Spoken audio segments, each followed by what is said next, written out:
Pasukan Israel menembaki rumah sakit Al-Nasser yang ada di kota selatan Khan Yunis. Serangan itu diketahui terjadi pada Selasa, 23 Januari 2024. Dikutip dari The New Arab, tank-tank Zionis telah mengepung rumah sakit Al-Nasser. Tank-tank tersebut lantas menembaki lantai atas gedung bedah khusus dan gedung darurat. Puluhan orang yang mengungsi di rumah sakit itu dikabarkan mengalami luka-luka. Menilik rekaman yang dibagikan jurnalis Palestina Hamdan Eldahdo di Instagram, terdengar rentetan tembakan menyasar RS Al-Nasser. Para serdadu Zionis itu juga menembaki tempat yang kerap digunakan warga untuk mencari sinyal agar terhubung ke jaringan internet. Dikabarkan tentara Israel alias IDF itu memutus akses ke kompleks medis Al-Nasser. Akibatnya, para staf medis tak dapat menjemput dan membawa korban-korban yang terkena serangan Zionis.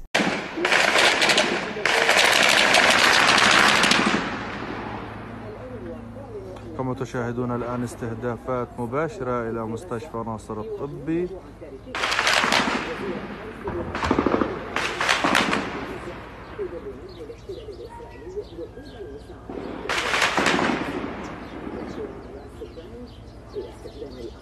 Militer Amerika Serikat melakukan serangan lagi terhadap target Houthi di Yaman.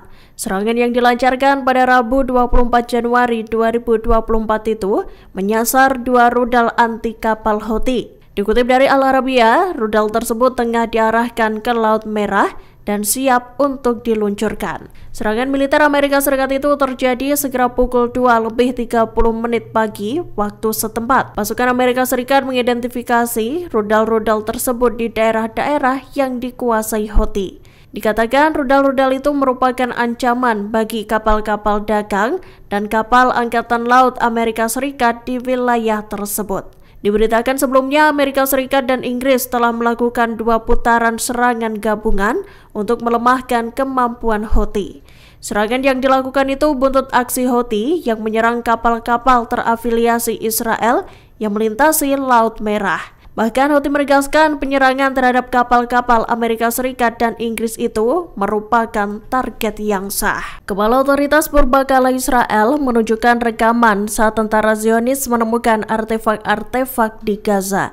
Rupanya sejumlah artefak itu kemudian dipajang di parlemen Israel yang dikenal sebagai Knesset. Dikutip dari Tribun News, pada 21 Januari 2024 lalu, Elias Kozido, Direktur Otoritas Barang Antik Israel, mengunggah serangkaian postingan di akun Instagramnya.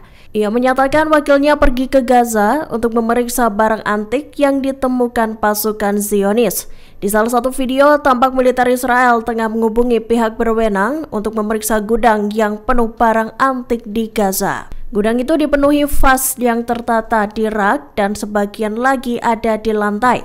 Namun tak berselang lama, Kozido menghapus unggahan tersebut. Ia menyatakan bahwa barang-barang itu hanya diperiksa dan dibiarkan berada di tempatnya. Namun di Knesset sendiri terdapat etalase besar yang berisi artefak-artefak. Diduga artefak yang terpajang itu merupakan barang yang diambil Israel dari Gaza. Indonesia menolak keras rencana Israel yang ingin menghapus Palestina dari peta dunia. Hal itu disampaikan Menteri Luar Negeri atau Menlu RI Retno Marsudi saat hadir dalam acara debat terbuka Dewan Keamanan PBB atau DKPBB di New York Selasa 23 Januari 2024. Dikutip dari Tribun News, sebelumnya Perdana Menteri Israel Benjamin Netanyahu menyatakan bahwa ia tak akan mengizinkan Palestina ada. Menanggapi hal itu, Indonesia menolak keras pernyataan Netanyahu. Menlu Retno lantas meminta DKPBB agar segera bertindak. Pasalnya, pernyataan Netanyahu itu dinilai dapat menyulut ancaman perang besar-besaran di Timur Tengah. Retno Marsudi juga menyerukan gencatan senjata di Gaza. Ia berharap gencatan senjata itu bisa segera dilakukan dan ditetapkan secara permanen. Kelompok militan Hamas dikabarkan menggunakan jaringan telepon rumah yang sudah tua sejak 2009 untuk merahasiakan percakapan mereka. Hal itu dilakukan agar Israel tak dapat menyadap pesan-pesan yang mereka sampaikan lewat telepon. Dikutip dari The Times of Israel, Hamas kini harus menggunakan metode lain lantaran banyak mengalami kerusakan akibat perang. Disebutkan para pemimpin Hamas berkomunikasi satu sama lain menggunakan catatan tulisan tangan. Pesan tersebut kemudian disalurkan ke seluruh wilayah oleh para pelari. Memo yang dituliskan itu bahkan memungkinkan komunikasi dengan para pejabat senior Hamas yang berada di luar negeri. Sejak perang pecah pada 7 Oktober 2023, para pemimpin Hamas berlindung di dalam sistem terowongan yang ada di bawah tanah jalur Gaza. Tak banyak yang diketahui terkait cara mereka berhubungan satu sama lain, terlebih saat membuat keputusan hingga berkonsultasi dengan para pejabat senior di luar negeri. Dalam sebuah laporan pada Selasa 23 Januari 2024, Hamas disebut mengandalkan jaringan komunikasi terestrial yang dikembangkan pada tahun 2009.